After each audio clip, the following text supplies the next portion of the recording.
up, Taiwan? I'm Liao with news from here in Taiwan and around the world.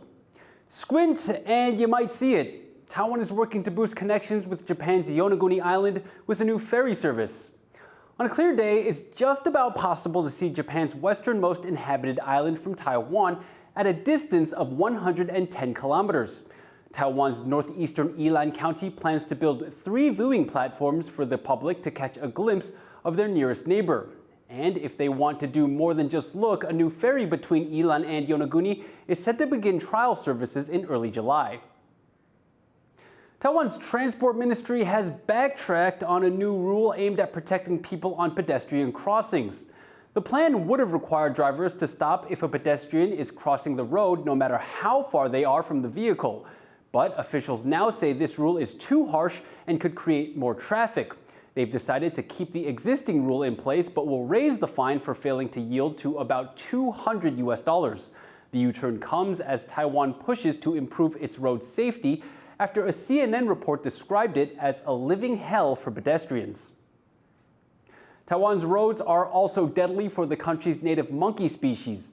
A local animal rights group says cars have started killing dozens of Formosan macaques each year, a jump in deaths over previous years. Liao reports. This baby macaque has good reason to scream.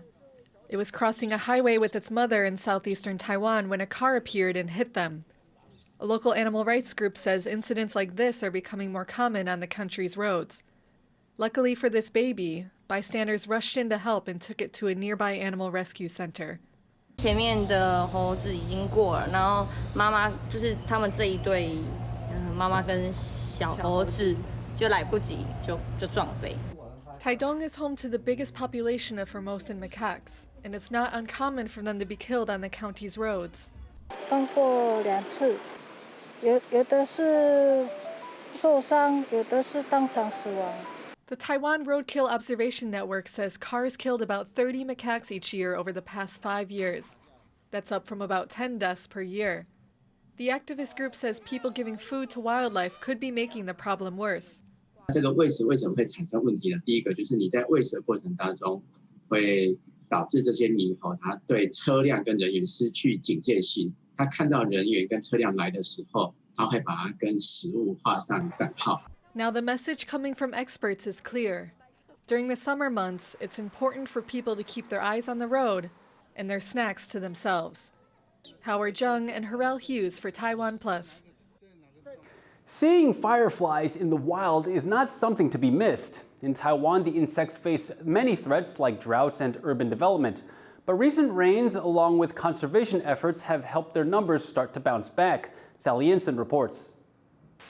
Tiny fluorescent lanterns, like fireworks in the night sky. Taiwan's fireflies are a breathtaking sight. They can usually be spotted at night, darting around the country's central mountain range. This year, though, they showed up later than usual. This is largely because of a years-long drought, which has affected biodiversity in the area.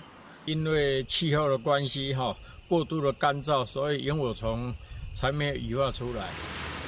But recently, rain finally came to Taiwan's central mountains. It was not only good news for farmers, but for the fireflies too. 想要欣赏的游客要把握良机，趁着以后天晴之后，就可以来欣赏萤火虫。 Taiwan boasts 50 different species of firefly. They're not just pretty to look at, but also play an important role in healthy ecosystems. 萤火虫就是一个生态的指标。当萤火虫好，它存在了，就代表我们这个水是干净的，我们这整个环境是一个生态很良好的地方。 And while they thrive in the mountains, they're also visible in the cities.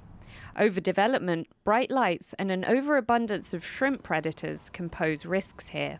But ecologists have worked hard to bring these lightning bugs back from the brink.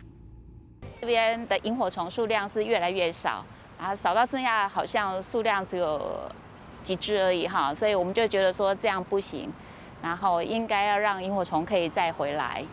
Now, thanks to the work of these ecologists and the local community, hundreds of these fireflies now provide a glittering spectacle, not just in Taiwan's mountains, but in its cities too. John Su and Sally Jensen for TaiwanPlus. Taiwan boasts abundant biodiversity. Healthy ecosystems can be found across the country, and often these are helped along by eco-friendly farming practices. Sally Jensen tells us more. A normal day smoking the bees on the Jian family farm. But as Jian Wuyan scrapes off the excess nest, someone is watching hungrily. 接下来这个就是我们不要的醉草，这个主要就是那个雄蜂蛹。 That's the part this crested honey buzzard likes most. 那个就是它的牛排。Rare in Taiwan, the crested honey buzzard is protected by law. Jian and his family know how important the raptor is to the local ecology and wildlife, so he is happy to leave its favorite bee pupae scraps out to enjoy.